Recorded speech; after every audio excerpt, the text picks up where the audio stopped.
사틴 잠옷이 바닥으로 떨어지는 속도는 그 어떤 저항보다 빨랐다. 그의 손이 수년간 잊고 지냈던 곳에 닿았을 때 나는 떨렸다. 그가 고개를 숙였을 때 나는 더 이상 아내가 아닌 살아난 여자가 되었다. 내가 그 질문을 처음 들었을 땐 지훈 씨가 제주에서 보내온 첫 밤이었다. 순간 숨이 막혔고 왜냐하면 기억조차 나지 않았다. 나는 수민, 부산에 사는 47세 여자다. 남편 박 교수님은 대학 교수로 차분하고 원칙적이며 모범적인 분이었다. 결혼한 지 25년, 자식 둘은 미국에서 공부 중이다. 17층 고급 아파트는 아이들이 떠난 후 텅 빈 듯 쓰라리다. 매일 아침 나는 남편 커피를 타드린다. 매 저녁 조용히 그가 밥 먹는 모습을 본다. 최근 1년 그는 더 이상 내 몸에 손을 대지 않았다. 안아주지도 입맞춤도 눈길도 없다. 한때 나는 생각했다. 나이 탓인가? 내가 더 매력 없어진 건 아닐까?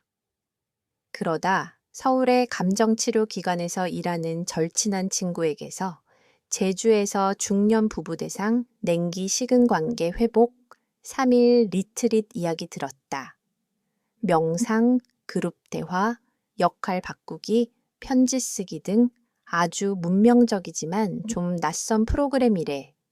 친구는 말했다. 남편이 과연 동의할지 몰랐다. 하지만 그는 짧게 말했다. 네가 원하면 가. 그래서 우리는 떠났다. 가을의 제주와 황금빛 억새밭. 리트릿은 해변 근처 리조트에서 진행됐다. 우리와 비슷한 연배의 부부 굿상. 첫날 밤 감정의 의자라는 프로그램이 있었다. 부부가 함께 앉지 못하는 방식. 나는 지훈 씨 옆에 앉았다.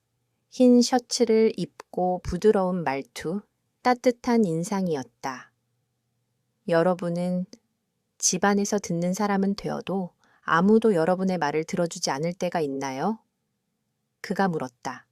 나는 대답하지 않았다. 고개만 숙였다. 정말 오랜만에 누가 그런 질문을 해주었다.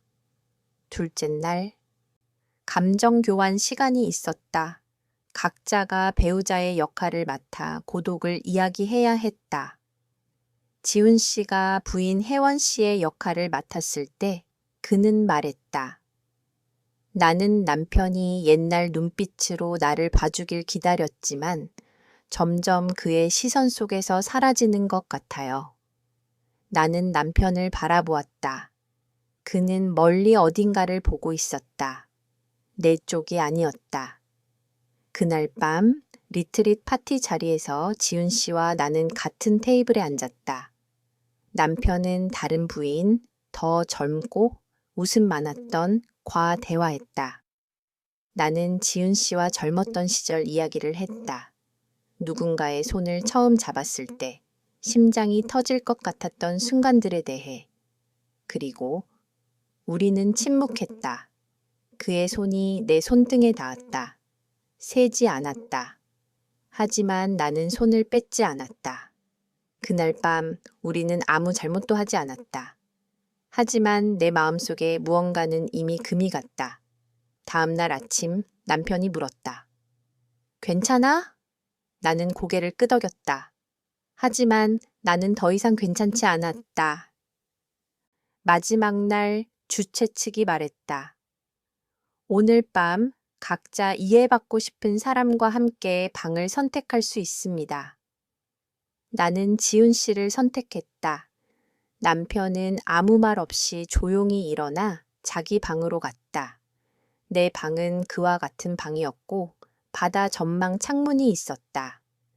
제주 가을은 차가웠지만 그의 손은 따뜻했다. 매우 따뜻했다. 당신이 원치 않으면 아무것도 하지 않을게요.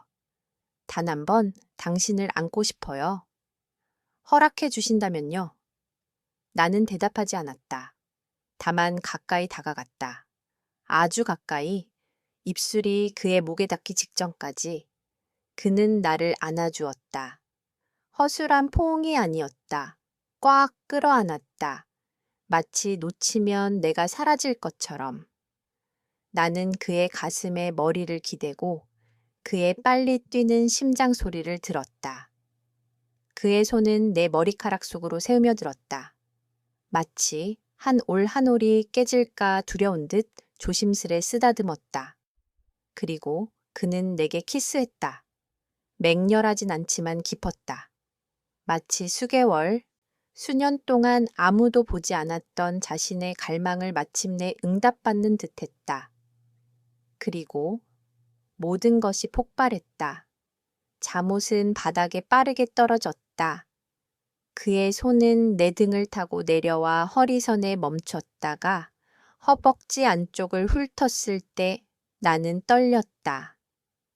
두려워서가 아니라 오랫동안 잊고 지냈던 감각을 다시 기억했다. 그는 나를 쳐다봤다. 욕망이 아닌 숭배의 눈빛으로. 그리고 고개를 숙여 내 목에서부터 척추 하나하나에 입을 맞추었다. 그의 입김은 뜨겁고 축축하며 부드럽게 압박했다. 나를 오랫동안 잊고 지냈던 느낌 속으로 이끌었다. 나는 몇 년 만에 처음으로 신음소리를 냈다. 우리는 흰 침대 시트 위에서 서로 몸을 감았다. 그는 천천히 셔츠 단추를 풀었다. 그의 벌거벗은 가슴이 내 몸에 닿자 나는 조각난 듯 부서지는 기분이었다. 그는 손을 들어 내 가슴을 만졌다. 탐색하려는 것이 아니라 잊혀졌던 지도를 다시 배우려는 듯했다. 그의 입술은 가장 부드럽고 축축하고 민감한 장소로 찾아갔다. 혀는 부드럽게 놀았고 손은 내 배 아래, 허벅지, 그 사이를 끊임없이 연구했다. 나는 더 이상 억누를 수 없었다. 등을 아치형으로 젖히며 신음소리는 아내가 아닌 오랫동안 잠들었던 여자가 깨어난 소리였다. 그가 고개를 숙여 오랜 시간 누구도 닿지 않았던 곳에 키스할 때 나는 더 이상 아무것도 제어할 수 없었다. 지훈, 이게 옳은지 그른지 모르겠어요. 하지만 멈추지 말아요. 제발. 그는 대답하지 않았다. 하지만 그의 혀가 대신 답했다. 그의 움직임은 섬세하고도 규칙적이었다. 내 목매는 울음을 알아채고 그것에 맞춰 쓸어내리고 빨고 만졌다. 나는 예기치 못한 격렬하고 폭발적인 절정에 도달했다. 거의 비명을 지를 뻔했다. 그러나 그는 멈추지 않았다. 우리는 서로를 번갈아가며 탐구했다. 나는 그의 가슴에 키스하고 쇄골을 살짝 깨물고 오랫동안 내가 주도하지 못했던 그 공간을 손과 입으로 만졌다. 그는 조용히 신음하며 눈을 감았다. 내가 그 위에 올라탔을 때 그의 눈빛은 마치 여신을 보는 듯했다. 우리는 하나가 되었다. 그의 모든 움직임은 억눌렸던 욕망을 깨우는 리듬이었고 내 움직임 하나하나가 오래된 갈망의 한숨이었다. 세 번째 후에는 우리는 서로를 껴안고 누웠다. 방 안에는 부드럽게 내리는 빗소리와 이미 서로의 아가리를 넘어온 두 사람의 고요한 숨소리만 있었다. 그는 내게 말했다. 넌 단지 아름다운 여자가 아니야. 넌 나를 다시 살고 싶게 만든 여자야. 나는 대답하지 않았다. 그저 그의 입술에 손가락을 대고 다시 그를 키스했다. 우리는 새벽 4시에 다시 한 번을 했다. 이번에는 더 느리고 더 부드럽고 하지만 그 어떤 순간보다 깊었다. 나는 절정에 다다랐을 때 그의 이름을 불렀다. 그도 내 이름을 불렀다. 처음으로 성관계는 의무가 아니었다. 그것은 사랑이 화신이 된 순간이었다. 그 밤 이후 우리는 많은 말을 하지 않았다. 바다를 바라보며 손을 잡고 있었을 뿐이다. 그는 묻지 않았다. 이제 어떻게 할 건데? 나도 묻지 않았다. 우리는 뭐야? 왜냐면 우리 둘 다 이미 알고 있었다. 바깥엔 가정도 자식도 사회도 있었다. 하지만 이 안엔 우리만의 작은 세상이 있었다. 우리가 누군가의 아내와 남편이 아닌 단지 연인이 될 수 있는. 서울로 돌아왔을 때 그 취기가 쉽사리 사라지지 않았다. 집에 돌아오니 남편 박 교수님이 수표를 읽고 계셨다. 일상처럼 신문을 펼치셨다. 그날 아침 커피 향이 갑자기 역하게 느껴졌다. 이유는 역겨워서가 아니었다. 그건 죄책감 때문이었다. 하지만 가장 아픈 건 죄책감이 아니었다. 그건 그리움이었다. 첫날 다시 연락이 왔다. 지훈 씨가 말했다. 오늘 밤 무슨 옷 입었어? 나는 대답하지 않았다. 그는 이어서 말했다. 뭐든 상관없어. 네가 그 속에 있으면 분명히 예쁠 거야. 나는 부엌 한복판에서 펑펑 울었다. 미역국을 준비하던 중이었다. 손이 떨려서 소금을 설탕 대신 넣었다. 그날 이후 매일 밤 나는 다른 삶을 살았다. 낮에는 모범적인 주부였다.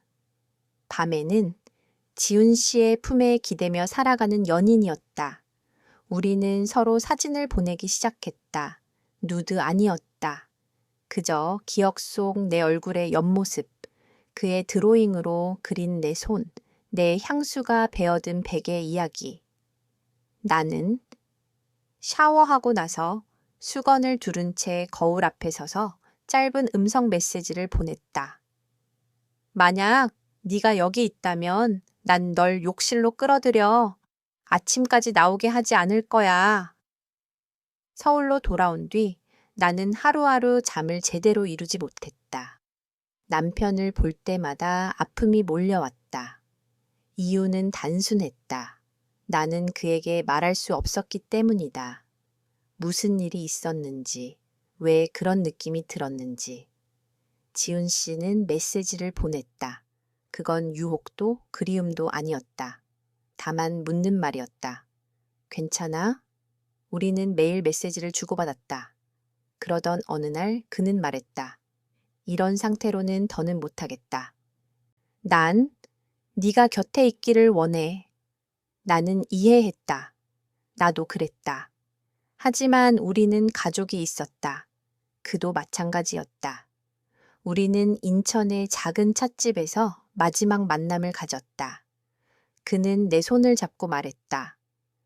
만약 다음 생이 있다면 네가 내 아내가 되어 줄래? 나는 웃으며 눈물을 흘리며 답했다.